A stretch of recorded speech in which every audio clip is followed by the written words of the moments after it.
নমস্কার বন্ধুরা, অন্নপূর্ণার রান্নাঘরে আপনাদের সবাইকে স্বাগত। আজকে আমি আপনাদের দেখাবো তেল কই। কই মাছ আমি বাজার থেকে কিনে কাটিয়ে এনেছি, ঘরে কাটা সম্ভব হয় না। যারা কাটতে পারে তাদের ব্যাপার আলাদা। আমি ভালো করে ধুয়ে নিয়েছি।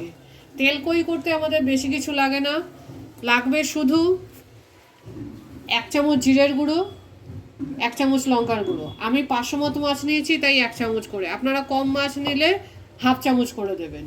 2টো কাঁচা লঙ্কা শুধু এরকম ভেঙে নিয়েছি। 1টা টমেটো বেটে নিয়েছি। আমি ফোড়নে দেব কালো জিরে। আর রান্নাটা করতে আমার নুন হলুদ লাগবে, আর সর্ষের তেলে আমি রান্নাটা করব। এবার আপনাদের দেখাচ্ছি, খুবই সহজ এবং খুবই শর্টে রান্নাটা করা যায়। মাছটায় আমি 1 চামচ মতো নুন আর অল্প হলুদ দিয়ে দিলাম। নুন হলুদ দিয়ে মাখিয়ে তারপরে আমি মাছটা ভাজবো। ভালো করে মাখিয়ে নিতে হবে নুন হলুদ দিয়ে। খুব বেশি দেরি রেখে দেওয়ার দরকার নেই, মিনিট 5 হলেই হবে। যতক্ষণ আমার তেলটা গরম হবে ততক্ষণ আমার মাছে নুন ঢুকে যাবে। নুন হলুদ দিয়ে আমি মাখিয়ে দিলাম। এবার কড়াইতে তেল দেবো। আমি মাছ ভাজার মতো তেল দিয়ে দিলাম। পরে আমার তেলটা বেঁচে গেলে আমি তেলটা তুলে রাখবো, কিন্তু মাছ ভাজার জন্য আমার একটু বেশি তেলই লাগবে।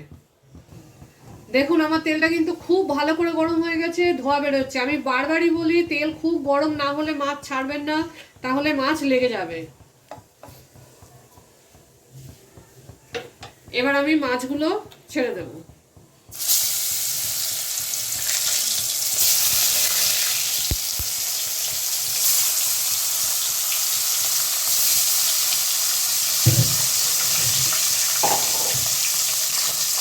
মাছটা এক পাশে ভাজা হয়ে গেলে আমি আবার উল্টিয়ে অন্য পাশটা ভেজে দেব।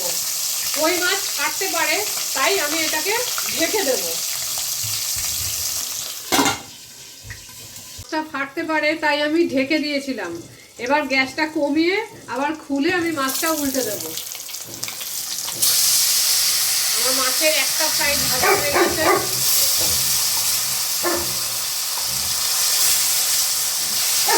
এবার আর একটা সাইড ভাজা হওয়ার জন্য আবার ভেজে নিচ্ছি।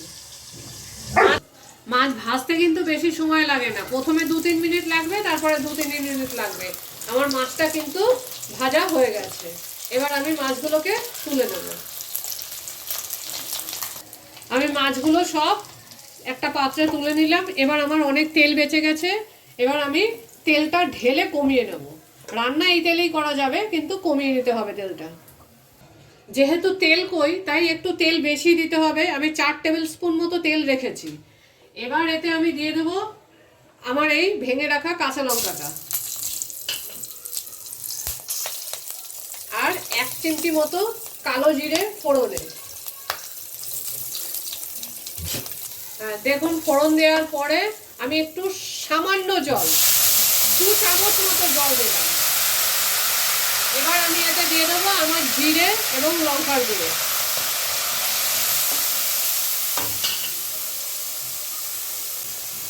হাফ টিস্পুন মতো নুন। নুন কিন্তু সবসময় আমি বলে দিই, আপনারা স্বাদ মতো দেবেন, যে যেমন নুন খান। 1/4 টেবিল স্পুন হলুদ বা হাফ টিস্পুন হলুদ দিয়ে মশলাটা ভাজা ভাজা হতে দেব। গ্যাসটা কিন্তু আমি একদম সিম করে দিয়েছি।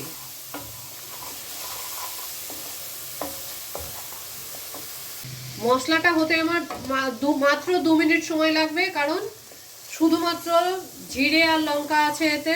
মশলাটা ভাজা হয়ে তেল বেরিয়ে আসছে। আমি আরেকটু তেল বের হতে দেব। গ্যাসটা একটু মিডিয়াম করে দিচ্ছি।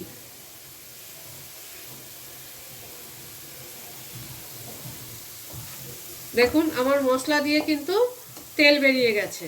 এইবার আমি আমার বেটে রাখা টমেটোটা দিয়ে দেবো। টমেটোতে কিন্তু আমি জল দিইনি, টমেটো বেটে নিজেই এরকম জল হয়ে গেছে, কারণ টমেটোর ভেতরে যে রসটা থাকে সেটা বাটলে বেড়ে যায়। এবার আমি এটা দিয়ে দিলাম।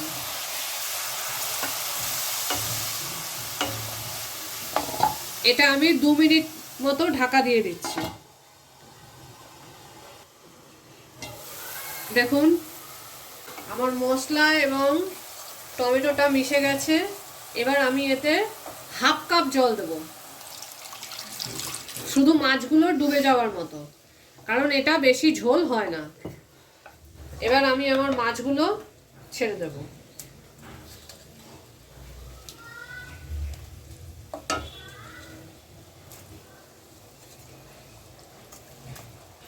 মাছগুলো দিয়ে গ্যাসটাকে মিডিয়ামে রেখে 1 মিনিট ঢেকে দেব।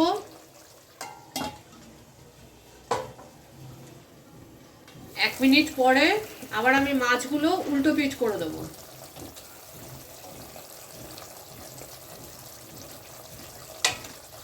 করে এবার আমি আবার 2 মিনিটের জন্য ঢেকে দেব।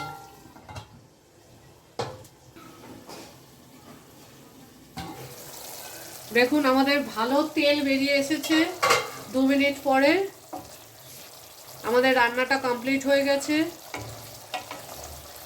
আমি গ্যাসটা নিভিয়ে দেব।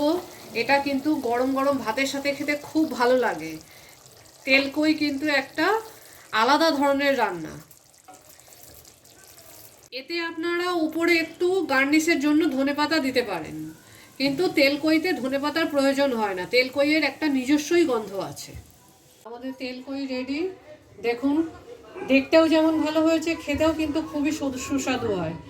আপনারা বানান, খান এবং কমেন্ট করুন। এই সুস্বাদু তেলকইয়ের রেসিপিটা যদি আপনাদের ভালো লেগে থাকে তাহলে আমাদের চ্যানেলকে প্লিজ লাইক, শেয়ার আর সাবস্ক্রাইব করুন, আর বেল আইকনটা প্রেস করতে ভুলবেন না। Thank you for watching.